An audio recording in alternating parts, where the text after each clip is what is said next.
वावडदे जवळ अपघातात 20 जण जखमी।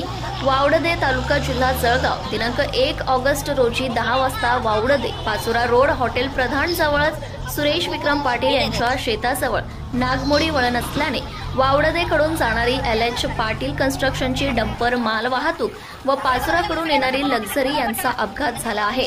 यावेळी डंपर चालक जखमी व लक्झरी मधील ड्रायव्हर यांच्यासह 20 जण जखमी झाले आहेत। यामध्ये कोणीही मयत नाही। अपघाताच्या जखमींना मदत करण्यासाठी वावडदे येथील सामाजिक कार्यकर्ते रवींद्र कापडणे, संतोष नेटके, सुमित पाटील, रवींद्र येवले, शुभम सोनवणे, दापोरा, संजय पाटील, विलास गोपाळ, हायवे मृत्युंजय दूत सदस्य सुमित पाटील, प्रमोद पाटील, आबा गोपाळ यांच्यासह वावडदे येथील नागरिक मदतीसाठी उपस्थित होते।